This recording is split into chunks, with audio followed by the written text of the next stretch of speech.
Do we know of those students? Were we those students? No. First, were you those students? It's okay to confess. None of you. I think I could Are have you- been. Yeah, so in Uganda, when you're called into the head teacher's office again and again and again, at some point they ask you, who grew you? And they ask it in a sense, there must be a design flaw somewhere because, and so I wanted us to try it here. And where is I need to start the thing. You see, the head teachers in Uganda might not be the same as South Africa. You have to lower your glasses all the way to the tip of your nose.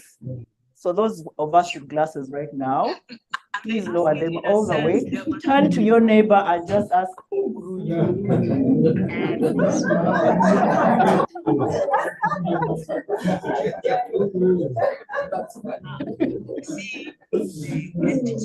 And or as our Nigerian saying, your father and your mother.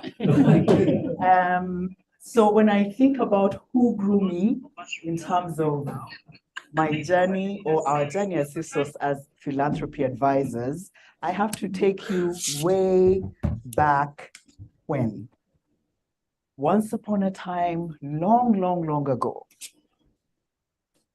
As Becky was saying, so my career first started out in civil society, in the women's rights space as an activist, going on the streets, championing rights of all kinds, going to courts, going to parliament, doing legal legislative advocacy, doing all those things. That's where I was grown.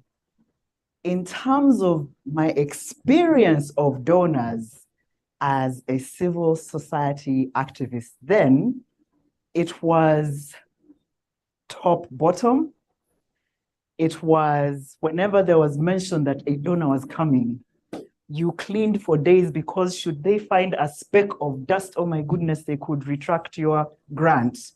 Not dust, but it was just you reorganized yourselves in a certain way to present yourselves in a certain way, because if they found a flaw, they would retract their money. The way we experienced donors was that they knew all things. So indeed, as Becky said, if you're going to be an advisor of a person who knows all things, never. At that time, remember, I'm taking you back, way back in time. At that time, donors were in hierarchy of fear. After God, fear your donor. Because that's how that sort of power was presented in that space. In Uganda, maybe here it was different, maybe in other spaces in the continent, it was different. So that was the experience of how dealing with a donor was. At the time that I was growing up as a young activist, also there was only a certain layer in the organization that even spoke to the donor. Right? So already they were revered.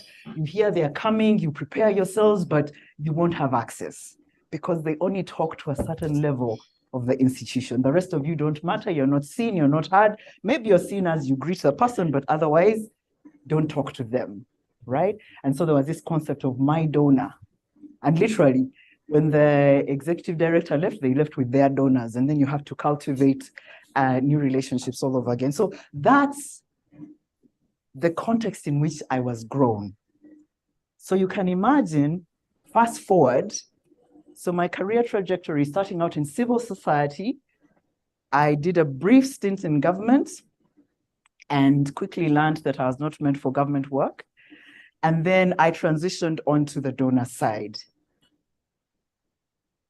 And therefore, when I was working in a donor project, I mirrored the behavior I had seen, because that's when there's no school, when there's no space to go to teach you what to do, you do from what you have been taught. And so I literally remember going into the field to visit our partners telling them a week in advance, or sometimes just springing up on them because in your mind, and I feel sad when I say this, I don't even say it with joy. You want to see the fear in your eyes. They must understand the power that you carry. I'm truly serious. That is how, because that is what I had experienced, right? This is a relationship of fear. It's a relationship of power. You don't know. They know all things. They can tell you what to do. They can take their money when they're not happy with you. You can never say you've made mistakes because how dare you make a mistake? That's how we grew. So when we went out to see partners, one, you must fear me. Two, I am coming to shame you because I might tell you all the things you're doing wrong. I must. So that's what we were doing. In fact, I think I said in that meeting that Becky references in New York that I think I owe people an apology because I didn't know better, because I was grown in a certain soil, right? So yeah, I remember there's a partner that I even went to visit with a policeman because we were going to arrest him.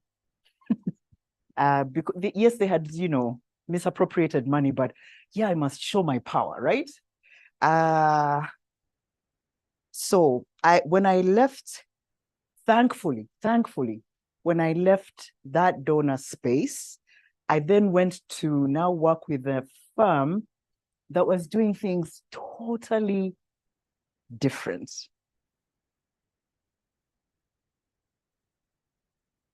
So you can imagine, I was a tangled mess. Because I know one way to do power as a donor, one way to present, one way to interact with civil society is that you must show. And then I work with an organization, another donor, who is working differently. And the reason why spaces like CAPSI, like what they're teaching us, are very important, the reason why we need advocates and activists in the philanthropy and donor space is to teach people to do different. So for me, it was a 360. One of the critical lessons that I learned, and in undoing how I had been grown, was absolute humility. And I think for me, that is the first lesson that I had to confront as a donor advisor, to say, I truly don't know, to understand the limits of my knowledge. Because yes, while we call ourselves advisors, which ordinarily one would think, so you know all things, that's why we come to you for advice. No, one must also constantly be aware of the limits of their knowledge, and not just aware, therefore be willing to truly listen and learn. Because now there are many African philanthropists, philanthropy advisors on this continent. The field is growing, the field is widening, it's deepening. So there are many more of us. And we have access in ways probably some civil society organizations don't, or some civil society actors. So when we're in that space, we must truly, so one, you are trusted, your knowledge, your awareness, your words are trusted, but you must also be careful, therefore, what you say, how you say it, how you present your colleagues, your country, your continent. So those are the kinds of things that I have been learning as I try to untangle these things that had been tangled in because I was grown in certain ways of dealing with the donor space. I think the other thing that I have quickly learned also is, as African philanthropy advisors, we must be clear about our politics. And by that, I mean, what is who do you truly serve at the end of the day? Who are you accountable to? Because nobody, well, the donor appoints you, but civil society has no say in who actually the advisors are. And so I think it's an office, a position that carries a lot of responsibility, and we must be absolutely sure to whom we are accountable at the end of the day. And for me, that is my people, my continent, my movements here, because the donor advice is so that they can work together to actually enable communities to thrive, to grow, to be and do better. And so those are some of the things that I have learned along the way. Truly to understand my responsibility, to be aware of, understand and name my politics, be humble, know the extent of my knowledge, be willing to learn. We've had some successes along the way, for which I am both proud and to have contributed to, but also humbled when I stand back and when I was even preparing for this as, wow, and the story is not told enough, I think. So just as an example of the things that we have done as we play the advisory role at CivSource, we have been able to enable the unlocking of resources, because as a philanthropy advisor, you're able to see, notice certain gaps, and so able to say, how about you mobilize your resources for this particular cause or these particular issues or this particular community. There's a fund that we enabled to happen in Uganda. It was called the Capacity Building Fund. And this was particularly to support nascent disability organizations, not just nascent disability organizations, but also nascent disability issues in Uganda, which were at that point not yet funded. And so, but being able to do that was because we were walking journeys with disability organizations, giving advice to the donor, and then recognizing there's this space. How about we fill it and find funding for it? We also were able to convince some donors to put together another fund called the Uganda Human Rights Fund, I believe. And this was particularly to support the queer community in Uganda. We were able to seed certain organizations, one of which is Chapter 4, one of the famous civil liberties organizations in Uganda. Again, it was noticing a gap. Of course, we do the research and everything, but to say this might be a niche area. And Chapter 4 has gone on to do amazing work in the civil liberties field in Uganda and in East Africa. So it's things like those, or recognizing that you're funding this, but this, how about we bring these communities together or these issues together? How about we, and so just making those connections, I think for me has been one of the beautiful benefits of doing advisory work in our country and in our context. And when I think about how to even summarize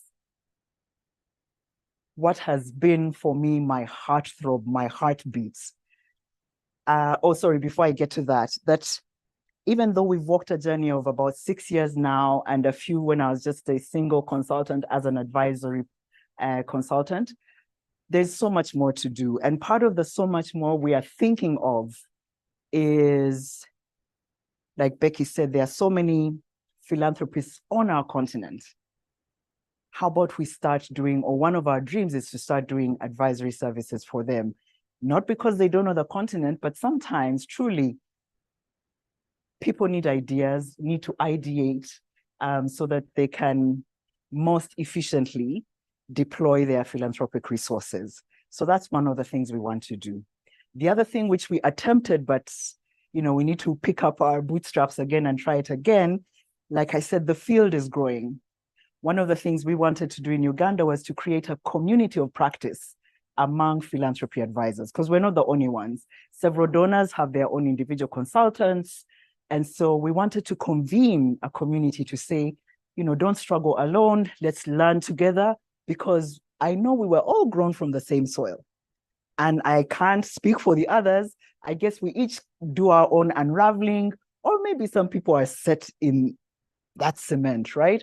So how can we learn together, grow together, teach each other, and maybe even advocate for each other? Because while we advocate for communities, who advocates for African philanthropy advisors? And how about we come together to do that? Maybe to raise our voice on certain issues that we face as a community. So there's so much more to do. And I think the other field that we are trying to get into is even advising community philanthropy associations. In Uganda, at least, they're still quite nascent. And so again, it's going in, not that we know, but we've walked a journey. How about we walk together? When I think about my work in this field, this is one of my very, very good friends in the queer community in Uganda. He's a leading queer activist in Africa. I met him 10 years ago, being in a room facilitating a meeting for one of the partners of the donors that we were doing philanthropy advisory work for. And I don't know what struck me about this person, but we became friends, and such deep friends. It's a relationship that has happened over 10 years. And about a week or two before I came to South Africa, I had dinner with him. He invited me for dinner, and he said he is writing his story, and he wants me to write the foreword. And that I cried, it broke my heart, not in a bad way, but to say, if it wasn't for this work. And so for me, that is the things that money can't buy, the deep friendships, relationships, gravitas that we have gained from working as a philanthropy advisor in our space. And so it takes me back now to who is growing us. It's truly our community. It's communities created by people like Capsi, by platforms like the podcast. It's truly creating or being grown by community. That is who is now growing me. Thank you very much. Thank you. Thank you so much, Jackie. And I don't know if colleagues, those of us wear glasses, there was something ironic about what Jackie did. So when she said do this, immediately I realized I can't see. Yeah. And of course, those headmistresses are asking that question because if they could see, they would be able to tell who grew you. So when they do that, they can't see it all. So that's something that was very ironic. But the second thing, Jackie, is that I think we need a masterclass. Jackie told us at one point that when something marvelous has happened, we all have to say it in a particular format. Maybe we need to just do that. How do you Really, but Yeah, yeah. really, Let's really, just do really, it. really. Yeah. So in Uganda, when something has been amazing, they say, how was it? You even have to beat your thighs and do the face pain. Otherwise, you can't say, no.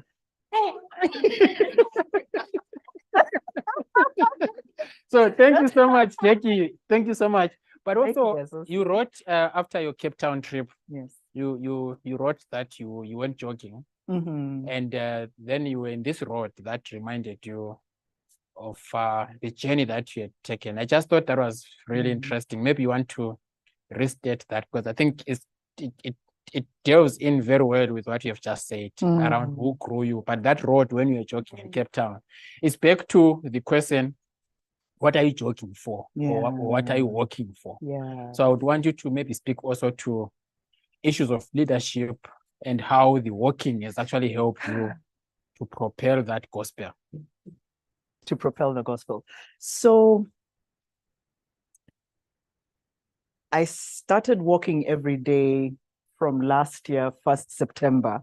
And the reason I remember it is because there's a group in Uganda called Activate Uganda that does 100-day run or walk challenges.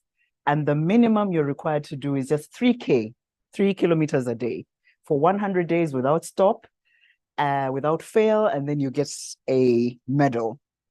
And so that's what I've been doing since last year. So every 100 days. We're now in our, I think, fourth 100 days. There's days in between that you can rest. I've chosen to still keep walking. So that's what one of the things Becky is referring to. And like he said, in the conversation that he and I had in New York, we talked about, because I'd started considering what else can I do with walking. I have finally now been consistent with my walking because I wanted to do a wellness practice consistently. I have that down. Now what else do I do? And I spoke to him. I also spoke to another Ugandan friend of mine called Joseph. He has been walking for road safety since COVID times, coming out of a health scare on his 45th birthday, and his father died when he was 45 years of age. He decided to do a walk from Kampala to his hometown in Bushenyi, which is 300 and something miles. It's a really long walk. But that was his way to celebrate his father, to celebrate the fact that he had regained his health. And so when I was thinking about how can I lend my walking to a cause, I thought maybe I should walk with Joseph and do road safety things. But is road safety really my issue? No, but so I combined what the conversation with Becky and with Joseph to say, okay, what am I really truly passionate about? I'm passionate about connecting, about conversations, and about leaders. And so on June 2nd this year, started Walk, Talk, Connect. And it's really because I walk, or at that time used to walk an average of about 2 hours in the morning. So I said, this is time and space that I can offer to leaders to just have conversations. Truly, how are you? What leadership challenge are you dealing with? And let's talk it through as we walk. And to date, I've walked with 105 human beings, all across, not all across Uganda, some from Uganda, some actually from South Africa, so wherever I go, I lend my legs to walking with leaders, to have conversations, to walk, talk, and connect. So that's what I do. And the other day I was talking to a group of young people to say, we each have something, because going back to how we are taught to give and to be generous, sometimes though the myth around that is if it's not money, I don't have much, but we each have something. And so I, for now in this season, using my legs to contribute to having conversations with leaders. And that led me most recently to consider the journeys that I have come. I don't know whether it's a factor of age, a factor of growing older, or of having older parents, but something for this season, I'm being very reflective about my journeys and who has walked with me. So who has grown me, who I am growing, and also unexpected roads. And one of them was precisely this conversation. When Becky and I recorded this conversation in Zanzibar, we did not know that the day it would be launched, I would be here. Hadn't planned that at all. But so my other reflection about journeys is the unexpected ones that are pleasant, that are surprising, that are intriguing, that are. So what journey are you on right now? Where is your road leading you or taking you? And just opening up to new ways of being generous. Thank you. I think we can take a couple of questions from the audience. Just a couple of questions because we don't want to keep you here that long. One of the things that Sifsos and Jack and the team are doing also is experimenting with a new style, or rather a different style of leadership, where at any given period of time, they rotate the position of a director. Obviously without affecting some of the legal requirements on signing and all of that. But in terms of, practice and people, getting to understand how to lead an institution, they rotate, especially among the senior leadership. And so this 3 months could be Jackie, the next month could be Barbara, and so on. In fact, Jackie just told me that you've just returned back to your role. There was somebody else before her. Mm. I was telling you that I want to try it here at Kapsi, but He fears you might throw him out, you managers. but after hearing the story about Yeah. people saying they'll manage me, Not too sure anymore. Yeah. Okay, colleagues, let's see if there are any questions for Yeah. Jackie. This was really to reflect on some of the journeys, but also this concept of, who is growing us, where are we coming from? Because it really shapes the kind of, the way we turn out to be out there, but also more importantly, in terms of how we practice philanthropy. Any inputs, questions? Okay. I don't know, do they need a mic or anything? No. Okay, just go for it, Melody. Okay, thank you. Thank you, Chief, for the conversation. It's quite interesting. So from what you're saying, I became interested in one of the issues that you're raising about community philanthropy association. So my question was on your interactions with them. What are the main challenges or opportunities that you face compared to the other type of philanthropy? At least in Uganda, and again, when we think about our continent, I think often we need to remember that we have different histories, different and similar, right? Histories, socio-political realities, and also economies, right? So think about all of that when I talk about community philanthropy associations in Uganda. The ones that we journeyed with last year were ones that have, of course, they are utilizing and raising money from their neighbors and relatives and friends to do something in their community. So we first prefaced our interactions with them with a study to find out who are they, what do they do, what kinds of issues do they convene around as community philanthropy associations, and then what might they need, what support might they need. So the three things that we journeyed with them for over the year was how to better raise resources, because yes, they are, but how what more? When I look around, so some of it was how else can we map community resources, or even just how do we know about government projects? Because we often know that, there are often government projects that are happening in communities. If communities don't know that money, I don't know where it goes, but so sometimes it's just linking them to potential opportunities, either with the Ministry of Community Development or with, whoever it is or Ministry of Gender, Children's Affairs, education. So around the issues that they are dealing with, what possible government opportunities in terms of resources can one add? Some of it was just telling their stories, because it was like, if we didn't come to look for you, if we weren't interested, how does one know about the work that you're doing? And so trying to, and not even for the external party, but even within your community association, how do you tell your community what you're doing?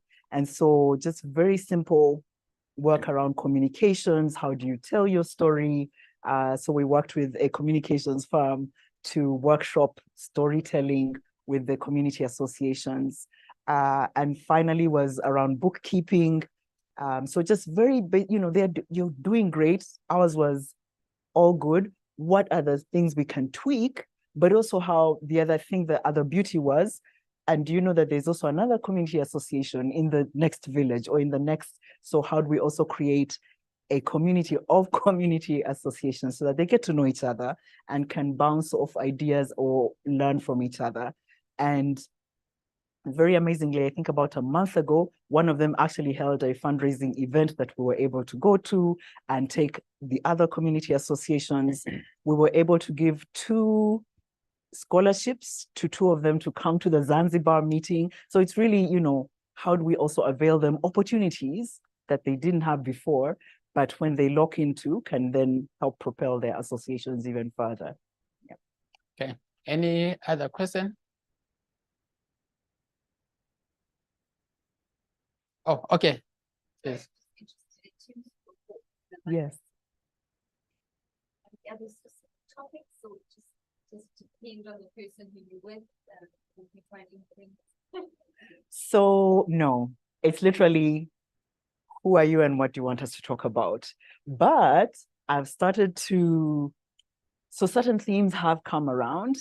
It's interesting that a lot of the people I've worked with are founders.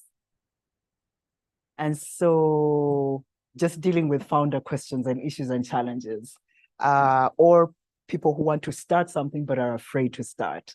And so it's been interesting having those conversations, and my mind is working about, are there particular needs? Is there a service that we can start to provide to founders of any kind, whether it is nonprofit, for whoever, but founders have been, or founding organizations and things has been a almost consistent conversation.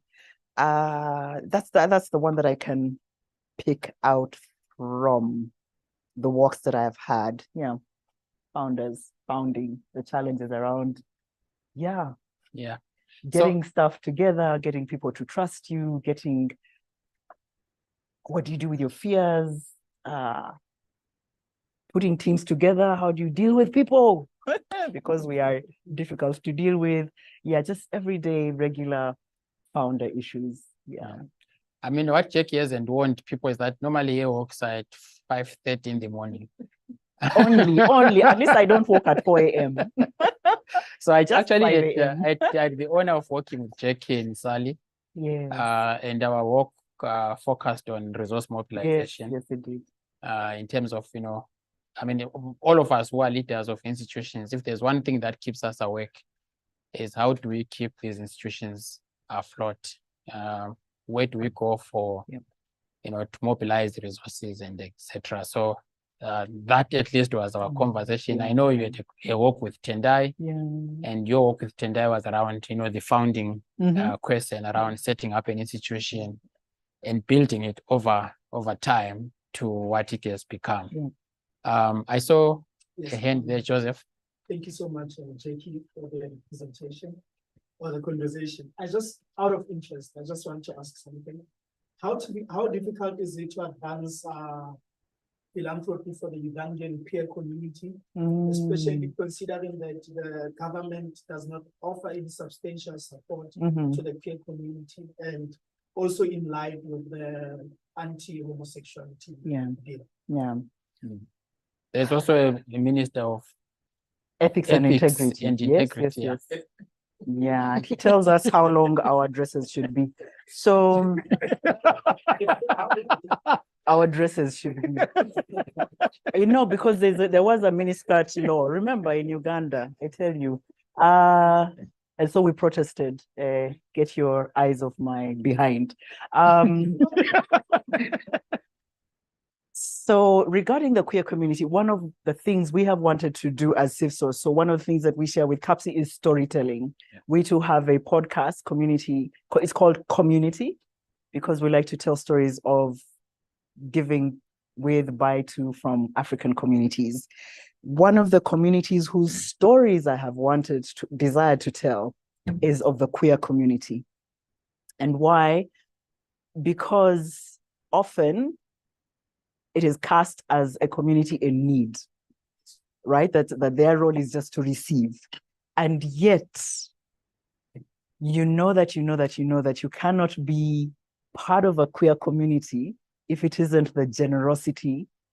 Some of these movements on our continent are literally held together by generosity. If you think of refugee communities, if you think of persons with disability, if you think of, so part of what we do, and one of the things we are documenting right now is generosity among market women. So for us, it's telling those unlikely stories, people who you'd think they are always the ones on the receiving end. No, there's such a history and a legacy of generosity that they have had to feed each other, to clothe each other. When queer parents, parents of queer children, disown them, deny them education, queer communities come together and their friends, their allies, to keep queer children in school. That there's And all of that happening with or without donor money, with or without government money is never going to happen. So I would like to first tell that story of the generosity that is happening all day, every day. When queer people have to flee, unfortunately, from laws like ours, they land in other countries where they also lean on the generosity of queer communities in those places where they've gone. So my desire, my true desire, is first to tell their story before we even think about, so what does access to resources mean for them? Now, in Uganda, the funds they can access from government are through Ministry of Health, but only to the extent that they are seen as a disease vector, right? And so maybe Ministry of Health may have a most at-risk populations program, but that's to provide condoms or to provide, we see the community as people that pass on disease, so we don't want to get their disease, so let's have a program where we don't get the diseases, right? So if you're only going to locate me as a disease vector, that's the only money you're going to avail me, if at all. Moreover, it may not even come to me, right? As a queer person or queer community. So it's not about to happen, but despite legislation like the Anti-Homosexuality Act, there's generosity that's happening in that community. Yeah. And I wish we could tell the stories in a way that also is safe and secure for them, of course. And maybe it doesn't even have to be safe source, actually. How can they tell their stories of generosity in safe ways? Yeah.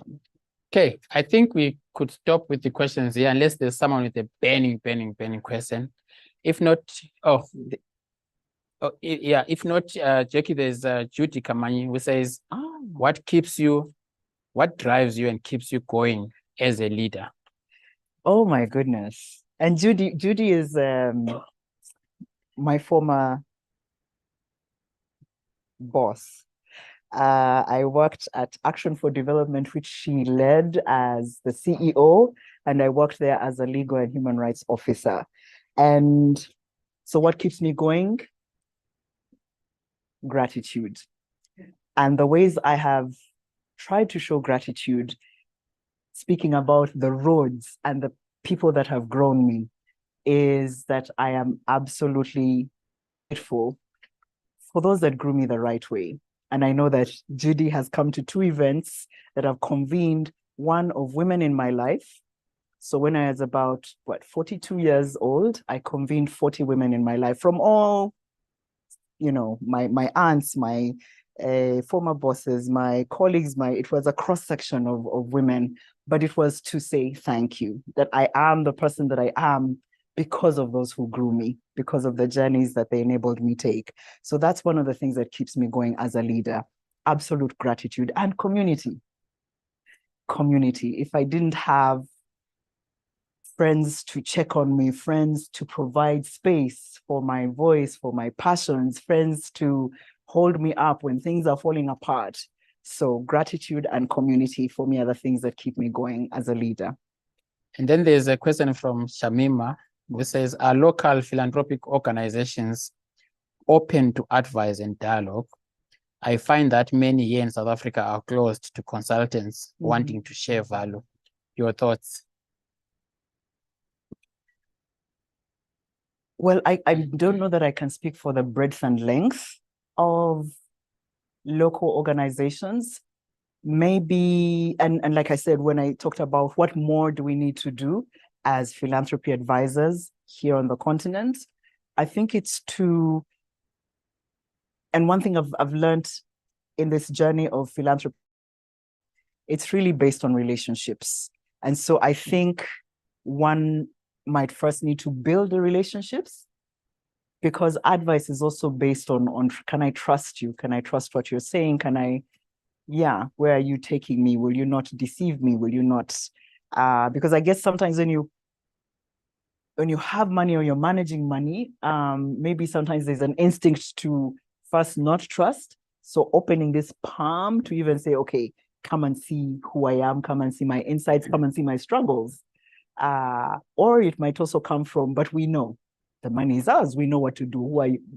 Why do you think you can tell us what to do? And an advisor doesn't tell. They ideate with you. So I think it is growing these relationships with local philanthropists and truly partnering in a co-learning journey.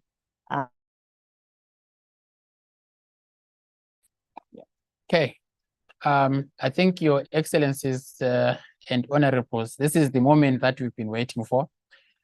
We There's no drum roll. We feel very lucky to have Jackie here, publish the episode, and this is going to be a double episode, basically.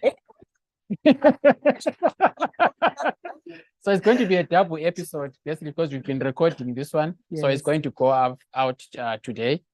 But the idea was to then, ask Jackie to introduce the episode. So this has been the introduction to the episode that we shot in Zanzibar, where you will find a lot about what CivSource does, the successes, the challenges, the opportunities, but the journey that they've really traveled as an institution is actually detailed in that episode. And so we're going to, I don't know if the team wants to come and prepare for Jackie to do that. But secondly, I just thought about it now. So if I could invite the CivSource colleagues to just come and give Jackie some support. Yes, that would be lovely. But someone has to beat the picture. So do you want someone to help you with the pictures? No, you need to be there. So we have enough photographers here, and so you can give it to any of the guys there. Yeah. So we are going to press this together. So what we'll do is Jackie is going to publish the episode. We'll listen to it for about 2 minutes, and then we'll do closing remarks. Okay. We need like a countdown. Okay. So that the finger comes from. All right. So we are delegating. The manager. So we have this philosophy in the office that if it's important and urgent, I do it. Mm-hmm. If it's important but not urgent, I will still do it, but later. If it's urgent but not important, I delegate. Countdown. Countdown. Our fingers. We have to do this together. Yeah. Is it touch screen? Or it is? Oh, so we have to. Okay. Mm-hmm. Mm-hmm. Mm-hmm. Welcome to yet another episode with me, Bekinkos Moyo, on the Conversations on African Philanthropy. I'm happy today to be joined by Jackie Asiimwe of CivSource Africa, based in Uganda. We are shooting this episode in partnership with the East Africa Philanthropy Network in the sidelines of the conference taking place in Zanzibar, Tanzania. Jackie, welcome. Thank you, Becky. And nice to have this opportunity to chat to you. My pleasure. Thank you. When the two of us met at the EGA conference earlier this year in New York, we had some conversations around some of these things that we do in our spare time. And one of those is walking for you. How has that been going? It's been going well. And I'm very glad that I had that conversation with you, because at the time, I had been walking for almost 4 or 5 months. And I had started to ask myself how I can use the walking more purposefully. Of course, its purpose is to get me active and to keep me physically active, but I wanted to add something. And so having the conversation with you and you telling me that you commit your running to the issue of SGBV, gender and sexual-based violence, started me down the path of asking what I could use my walks for. Yeah. In Uganda, there's a gentleman called Joe Walker. He walks for road safety. So I thought that I would join him because road safety is, a peripheral interest. But I also thought, is that really my thing? Yeah. And so it was also a journey of figuring out if I do use walking as a way to give back, what was my thing. Yeah. And my thing is connecting with leaders. I'm passionate about leaders, passionate about growing leaders, passionate about leaders being well. And I know that oftentimes, being a leader myself, there's really no one who asks about how you really are, because somehow we have to have it all figured out, and yet we don't always. Yeah. And so I thought, let me commit my time to walk with leaders. And so it birthed Fridays with Jackie, which I launched on 2nd June a few weeks ago. And it's become a thing. I thought I would actually just keep it to Fridays, but the people that have signed up, I now literally work with people about 3 days a week since then. So it became a thing, and thank you. Wow. And just the beauty of what can arise or emerge from conversation. Yeah, We just never yeah, know. yeah, We just never know. Yeah. In fact, let me just ask for some water so that we can demonstrate a point. Yes. So this thing, Kisima, we designed it because it's meant to be a well from which we drink to kind of deal with our thirst and all of that. And clearly, there are so many areas where we need to get some energy and some source. And one of them for you is walking. Yeah. For me is jogging. And in one of the conversations, I think it's one of the episodes, I spoke to Ashley Green Thompson, and he had been doing marathons also for years and years, comrade marathons. Enjoy the episode. We'll see you next time. It's time for networking. Thank you. Okay, I think the recording has stopped. So we thank you so much for coming through. I think we created some time for people to continue the conversation, but also network. There might be some light things outside. We have an hour or so just to, to mingle and network. But thank you so much to everyone that made it through here. We really appreciate it. We don't take it for granted. Thank you. Have a great weekend.